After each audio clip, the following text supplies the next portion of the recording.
여러분 안녕하십니까. 생활뉴스 계속해서 대구 경북권 소식을 전해드리겠습니다. 오늘 아침 대구 경북 지역은 꽃샘추위가 찾아와 아침 최저기온은 대구가 3.1도로 어제보다 7도 정도 떨어졌고 경북은 안동 영하 0.3도, 구미 1.6, 포항 3.1도로 어제보다 2에서 6도 정도 낮았습니다. 낮 최고 기온도 대구 13도, 경북은 9에서 14도로 어제보다 4에서 6도 정도 낮고 바람도 다소 강하게 불어 쌀쌀하겠습니다. 대구 경북 지역에는 건조주의보가 내려져 있는 가운데 내일도 오늘과 비슷한 쌀쌀한 날씨가 이어지겠으며 꽃샘추위는 모레 낮부터 점차 풀리겠습니다.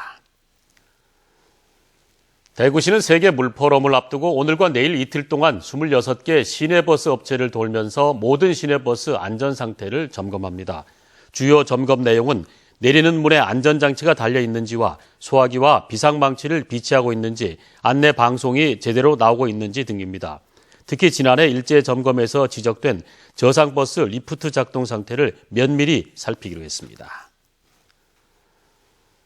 정부가 정규직과 비정규직의 격차를 줄이고 임금 체계를 성과 위주로 개편하는 이른바 노동시장 구조 개선을 추진하고 있습니다. 하지만 노동계에서는 나쁜 일자리만 늘어날 것이라며 반발하고 있습니다. 윤영근 기자의 보도입니다. 우리나라 근로자의 연간 노동시간은 2070시간으로 OECD 평균보다 400시간이 많고 실제 평균 퇴직 연령은 53세에 불과합니다.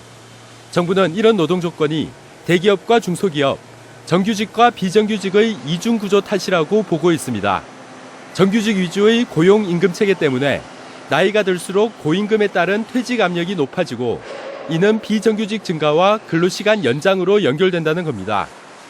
고용노동부 자료에 따르면 실제 우리나라의 비정규직 노동자는 607만 명, 2008년 544만 명이던 비정규직은 매년 10만 명가량씩 늘고 있습니다. 임금 수준은 대기업 정규직에 비해 대기업 비정규직이 3분의 2, 중소기업 비정규직은 3분의 1 정도에 불과합니다. 이 때문에 정부는 임금 체계를 성과 능력 중심으로 바꿔 고용 불안을 줄이고 좋은 일자리를 늘리겠다는 노동시장 구조 개선을 추진하고 있습니다.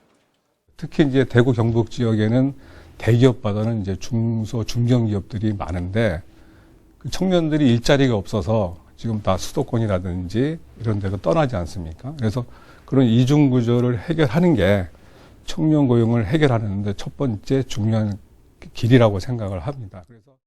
하지만 노동계에서는 정리해고제 도입과 비정규직 채용이 본격화된 지난 96년 근로기준법 개정과 98년 파견법 제정 이후 최악의 정책이라고 반발하고 있습니다.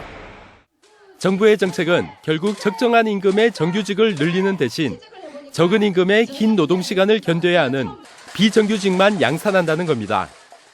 지금 정부 발표대로 하자면은 저희들이 볼 때는 더 쉽게 해고를 자본이 유리하도록 하게 이제 좀 만들고 있고, 그리고 임금 체계를 개편해서 임금을 낮추고 오히려 비정규직을 더 확대하는 방향으로 지금 추진을 하고 있다는 거죠. 정부가 이달 말까지 노사정 합의안을 내겠다고 밝힌 가운데 민주노총은 다음 달 총파업을 예고하면서 맞서고 있습니다. MBC 뉴스 윤영균입니다. 지역 시민단체가 주주로 참가한 대구 시민 햇빛발전소 주식회사는 대구 도시철도 3호선 차량기지 내 환승 주차장에 대구 시민 223명이 출자한 5억 2천여만 원으로 200kW급 태양광 발전 시설을 완공해 오늘 준공식을 연다고 밝혔습니다. 이곳에서는 연간 25만 7천 킬로와트의 전기가 생산돼 한 해 7,200만 원 정도의 전력 판매 수익을 올릴 것으로 기대되고 있습니다. 경북대학교는 일반인들을 대상으로 공개 관측과 강의를 하는 2015 봄, 여름, 밤하늘 이야기를 내일부터 6월까지 4차례 엽니다.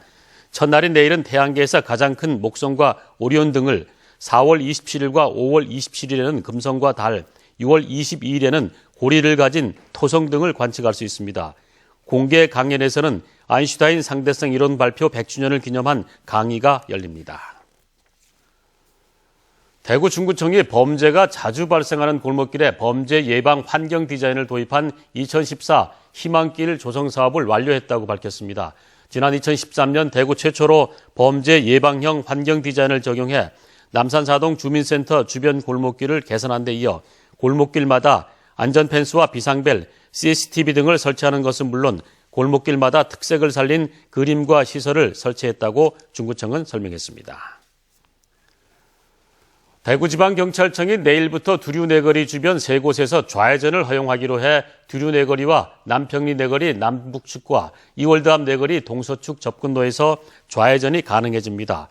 경찰은 또한 30여 년 동안 대구시의 지하공간 개발 정책에 따라 횡단보도가 없었던 동산내거리와 큰장내거리에 횡단보도를 설치하기로 했습니다.